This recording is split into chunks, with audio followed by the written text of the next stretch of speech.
Muita gente está confundindo a decisão de hoje do presidente da Rússia, Vladimir Putin, de reconhecer as repúblicas separatistas do leste da Ucrânia como o início da guerra. Não tem isso. Não tem guerra.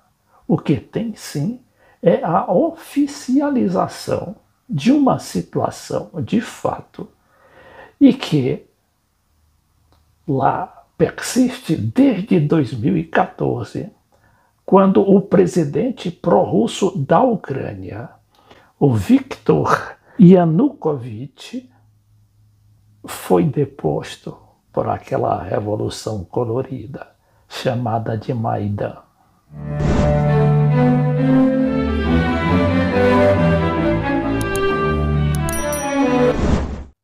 E tanto é assim que nem os tambores da guerra andaram suando. Houve ali algumas escaramuças, como é muito normal nessa fase aí de tensões e de concentração de tropas. Isso sim existe. E dizem que o Putin realmente concentrou ali entre 100 mil e 200 mil soldados ao longo de todo o perímetro que cerca a Ucrânia, a partir tanto da Rússia quanto da Bielorrússia, que é uma república aliada à política do Putin. E a reação dos Estados Unidos e da Europa foi também muito branda.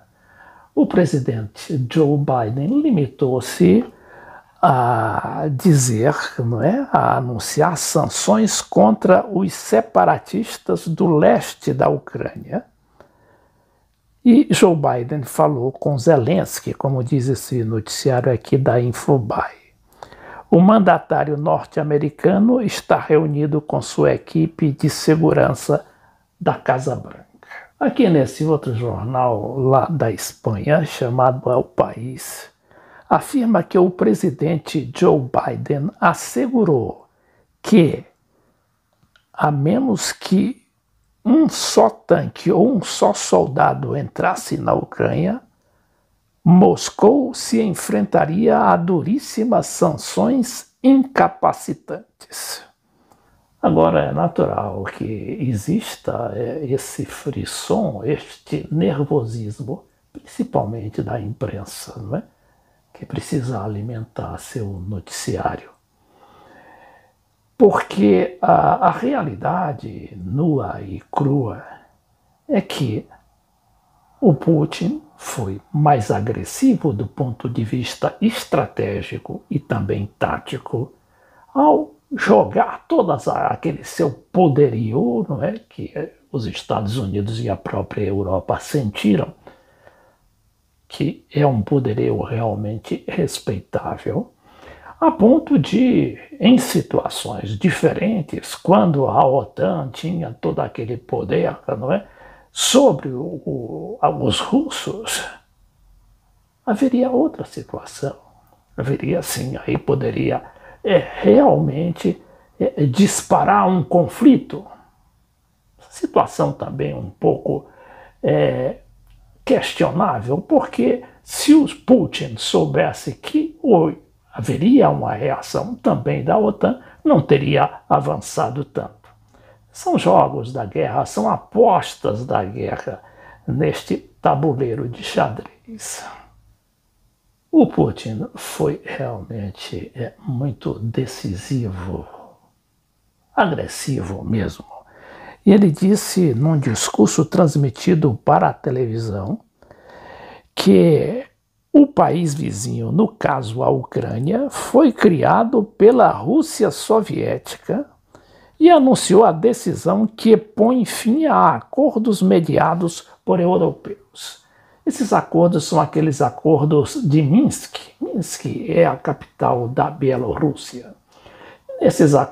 Assinaram esses acordos tanto a França quanto a Alemanha. Daí a importância e também a preocupação do presidente da França, Emmanuel Macron, que num telefonema ocorrido nesse final de semana ao Putin, propôs há uma nova cúpula entre os presidentes Putin e Biden. O Biden aceitou de imediato aquilo, mas o Putin, ressabiado, não é, porque não tem atendido às suas reivindicações com relação àquela aproximação das forças da OTAN sobre a Rússia, fato também que vem ocorrendo praticamente a partir de 2014, com aquele golpe de Estado na Ucrânia. O presidente Biden aceitou de imediato aquela sugestão, em princípio atendida pelo Putin, mas que depois o próprio Putin, ao dar a resposta oficial à França hoje, afirmou que julga prematuro aquela cúpula, né? Principalmente, segundo diz o próprio Putin, que os Estados Unidos não costumam respeitar acordos. É importante essa parte do pronunciamento do Putin ao Conselho de Estado, ao Conselho de Segurança do Estado da Federação Russa. Temos que entender as realidades em las que vivimos. Temos que entender as realidades em que vivemos. Como he mencionado muchas veces, si Rusia se enfrenta, como já mostramos muitas vezes, se a Rússia se enfrenta a la amenaza como la entrada de Ucrania a la OTAN, como a ameaça da entrada da Ucrânia na OTAN, la amenaza para nuestro país se elevaría muchas veces. Então seria uma grande ameaça, se elevando muitas vezes, várias vezes. Porque hay artículo 5 del Tratado de la OTAN, porque o artigo 5 do Tratado da OTAN, que dice que todos los países de la alianza deben